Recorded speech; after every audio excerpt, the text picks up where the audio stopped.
All right, so we put that down because for a weaved inside SI, you need to be coming from the back, or from the front of the mesh to the back. So for this pattern, I'm going to skip a hole and go in through the third sidewall hole, but I'm going to come back in through the second. Using weaved inside SIs makes it really hard to dictate a pattern, to communicate what the pattern is. What we think of as a traditional, like, skip a hole, you are skipping a hole, but you're not, and it's weird because you're using 2 holes per diamond. So that's kind of why I made this video. So now we came through the back to the front, and now we come right back in from the front to the back. If you strung a regular SI, it's kind of like the same concept in theory. So this is why we had to go down through this diamond here. Now for this pattern, and the head and the mesh, I find it works better if we do consecutive ones up here. It just gets a little too tight if you skip. We will skip eventually, but it just didn't, to me, it just didn't look right.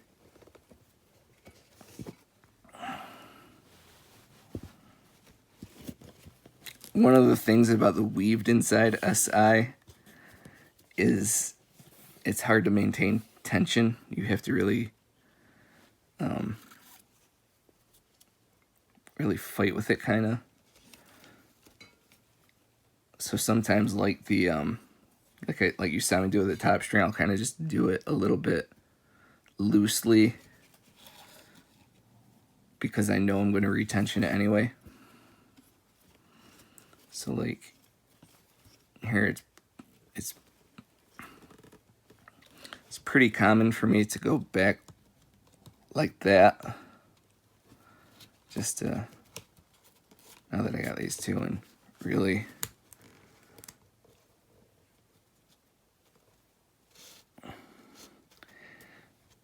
you do what you got to do with stringing, you know.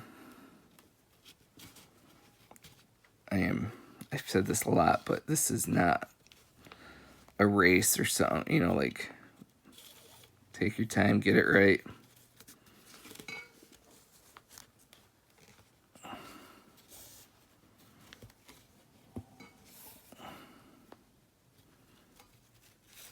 From the back to the front, and then front to the back.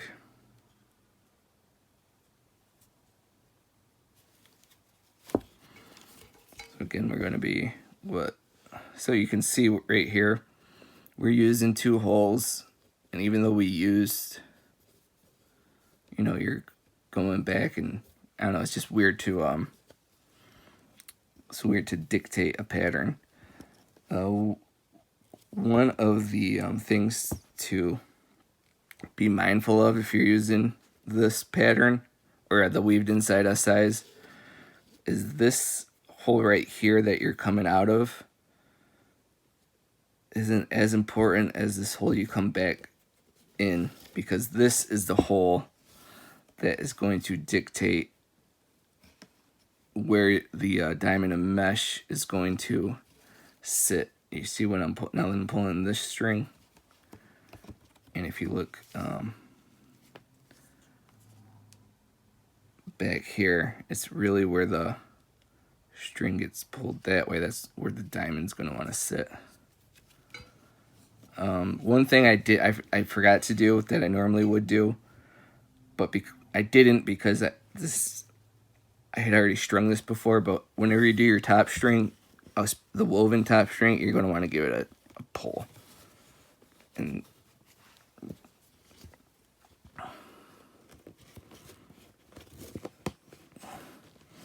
so at this point, I am going to, I have 1, 2, 3, I have 4 weaved inside SIs. I am just going to tie an overhand knot to maintain tension.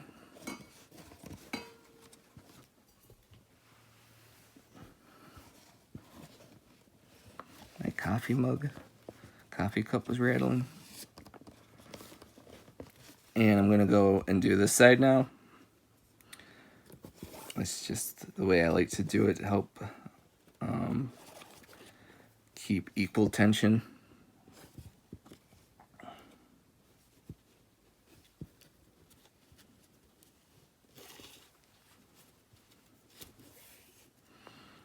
So again, if you are doing a traditional multi-string style, this is going to be where your loop start is.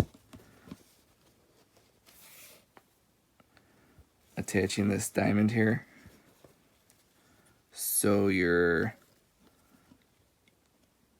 first weaved inside SI is going to be this one, but you still are going to want to go in through the same holes. So just pretend this is your another loop.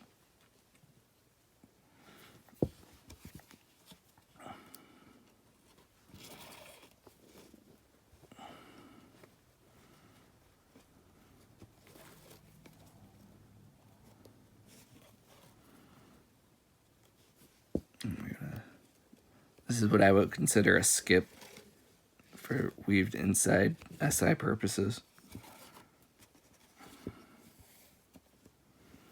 So now that I got some of those in, now I'm going to retension.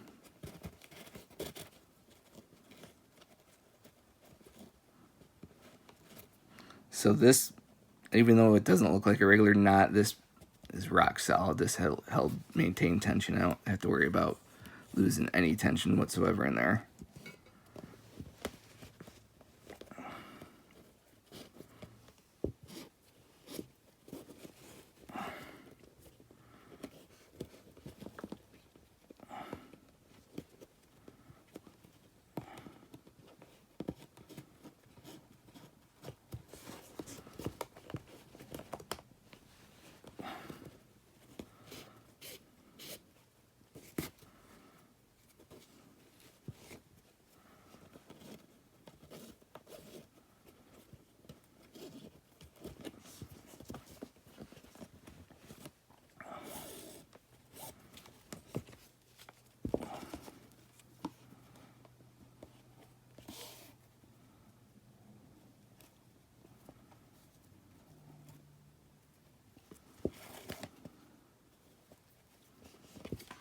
Again,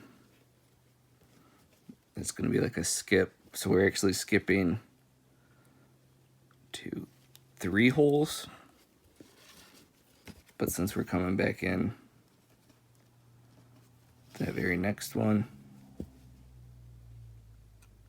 even though we've used, like, actually strung through every hole, I consider these spaces in the plastic here to be like a skip, the equivalent of a skip for a weaved inside SI.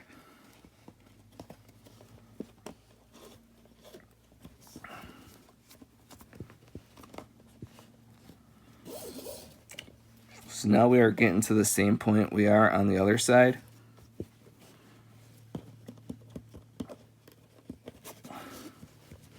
So this is the part in the pattern now where I'm going to do a weaved inside stacked SI. So if you've ever done a stacked SI before, it's the same principles. So if we were going to do another weaved inside SI, we would come from the front to the back of the mesh. And since we're going to stack these two, we're going to do the exact same thing on the next one. We're going to come from the front to the back. Now, this can get kind of tricky. The thing that helps best, I find, is to snug these up like that. And that can, this will create kind of a, I don't know if you can see it. So it'll create kind of like a little loop where you're going to feed through the strings. Actually I won't, I'll just kind of do it really loose. So again, we're skipping 3 back 1, so what I would call a skipping 1 for a weaved inside SI. I'm going to do this one super loose to try to illustrate it better. The key here is we have the string that we already weaved through. So on this one, you're going to come back the exact same way you came. So this string is going to go from whence it came, and you want to keep the string on the outside of the string you already did. So that means going from the back to the front. And on this one,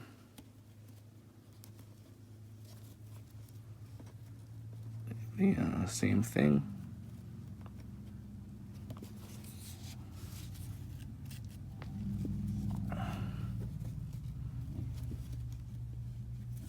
It's going to kind of look like that. And when we snug it up,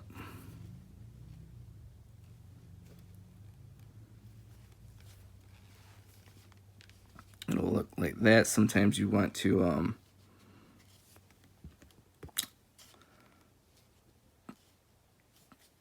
make sure the diamonds are stacking and situated nice. And I'm just going to retension. I'm even going to go back to this one. Now that you've got your string fed correctly, you can just pull on the string and don't have to worry too much about fighting with that and getting that to sit right.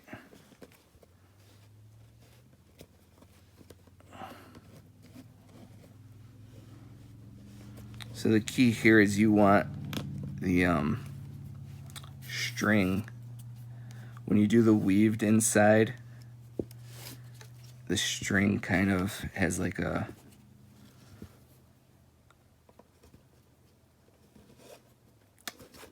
let's see, I think I just have to kind of show you.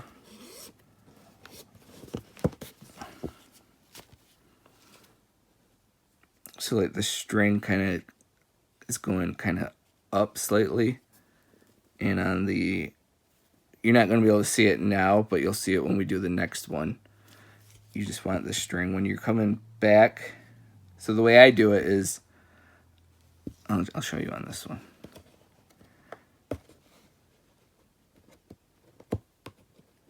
It's kind of a key thing to point out in this if you want your stick to look symmetrical, but you want to do the same thing.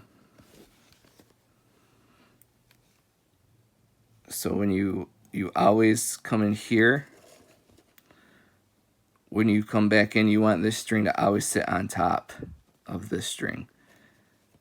You don't want it to sit, whichever way you do, just do it the same way. So since for this one, you can see that's on top of that one.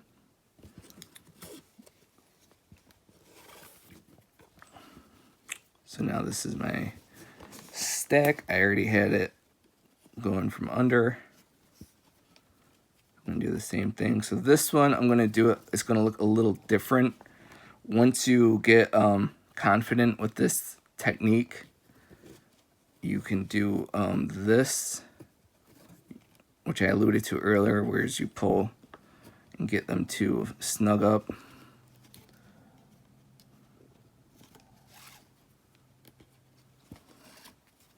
So when you do it like this, you find you can just feed through both of them at the same time. And again, keeping this string to the inside of the head, or to the inside of the pocket, and that'll help you when you go to, that'll help keep this string on top of that one.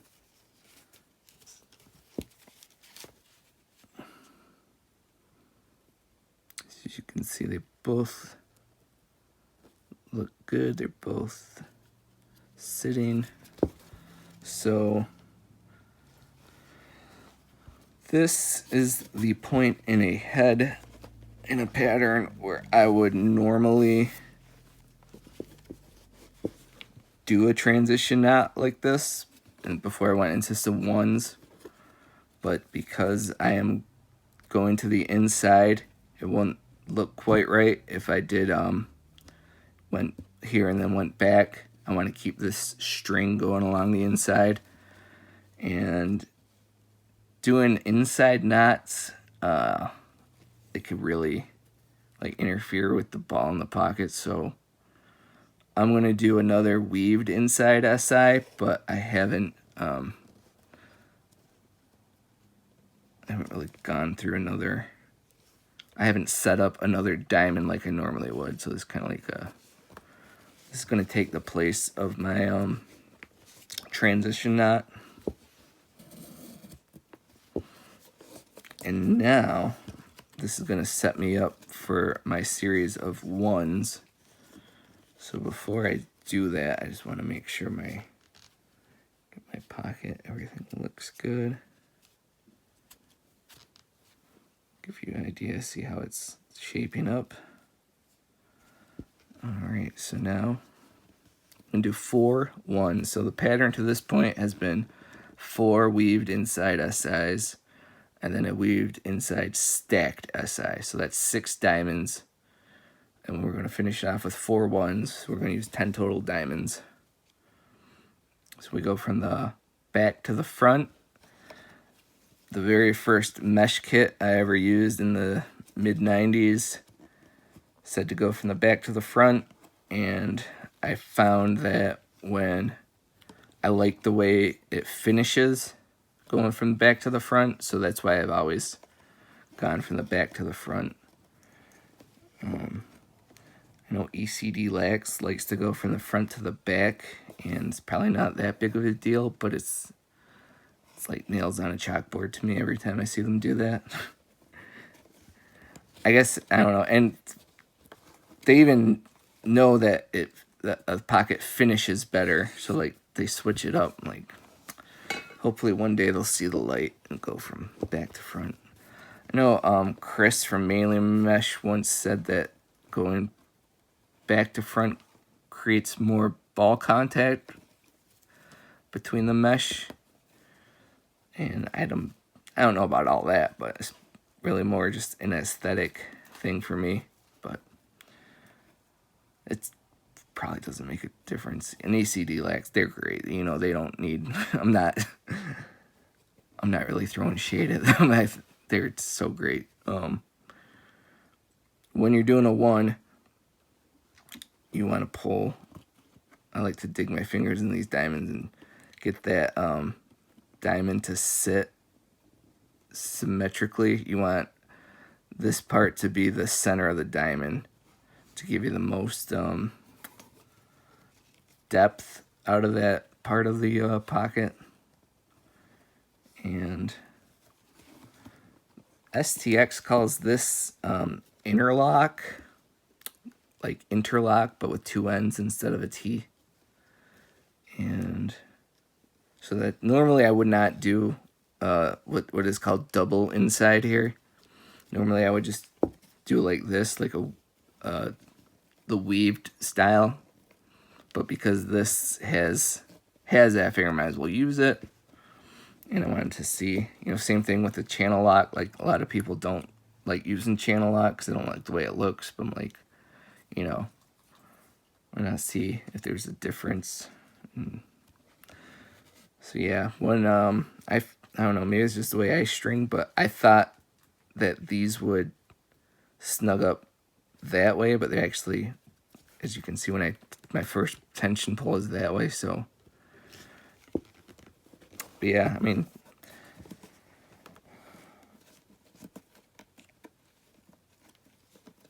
it is. I guess it is nice to have, because but the only thing is when you use it, if you were to use these ones, because of the roundedness of the head there, they don't work quite as well. Epic has something they call knot lock technology, which is like the opposite of interlock. It's notches on the bottom of the plastic, which is for like traditional style, classic style of stringing. What I would like to see is something on the inside here. Like we were talking about the glide scoop, having recessed holes up here. I would like to see these like recessed, and I think that would protect the strings. Now when you're using these interlock, it can be, you're probably not used to having to, you see if you're not paying attention, it's easy to get it to ride up on that. So just be mindful of that. Give it a pull. So again, this is going to be our last one. I'm going to tie off. Sometimes I would string, like when I got down to the ones, I would do every other side and alternate, but I found doing, giving the diamonds a pull, like I was showing you, kind of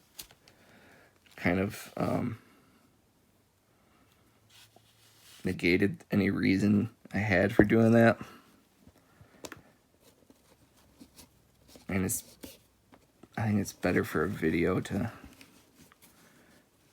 do it like that, so do it this way. So again, this is my weaved inside, just transition.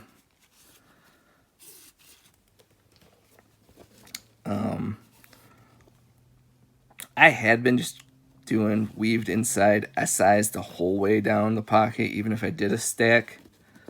But lately I miss the feeling of ones at the bottom. It just feels better when you're cradling, I think.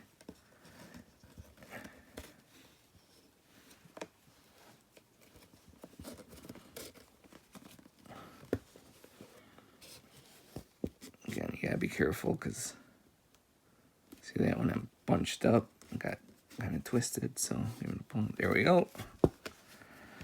Again, just like any other thing, you want to pull it from all different angles. Whenever you're stringing,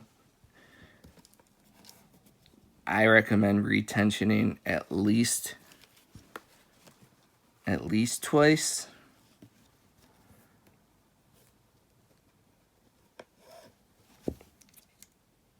So like you are not, it's unlikely you're going to get everything out of that first one. So give it again. I guess retention at least once, but you're really working that string over twice. So now that we have, I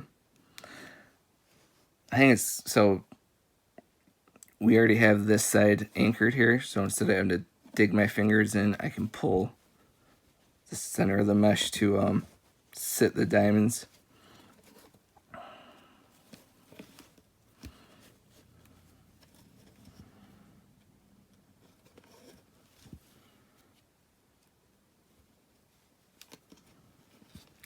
I had already cut this string. I'd already strung this pocket and cut this string. Normally I would have a lot left over, and it makes this a lot easier to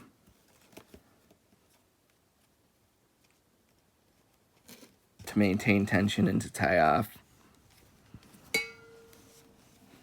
But I have done this before with this length, and I know I have enough for everything.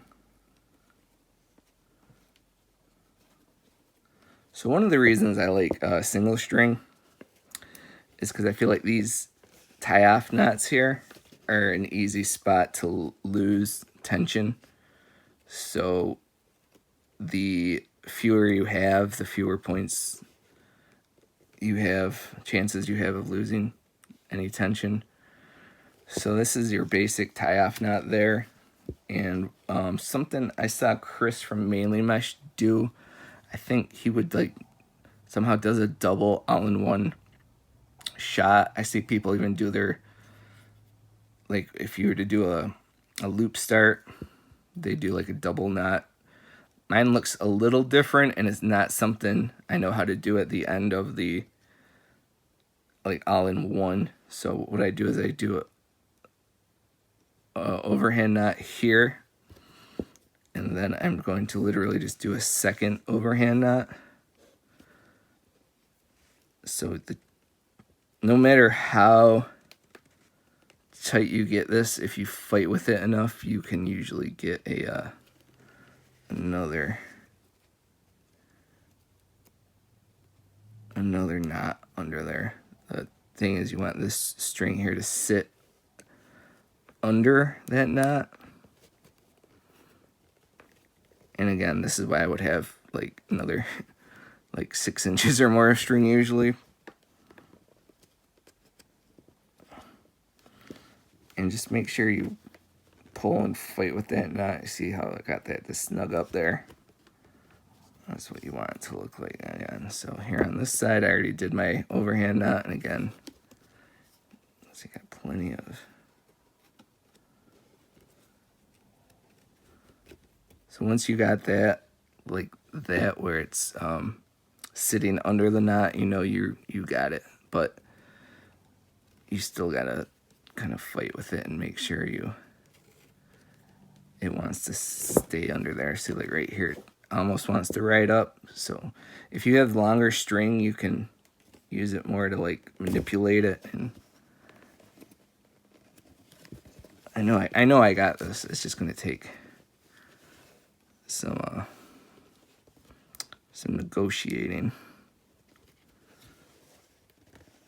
There, got it.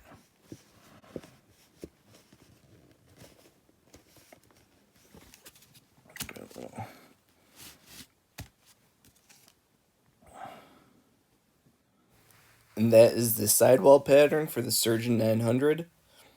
If you have any questions, please leave them in the comments and I'll get back to you.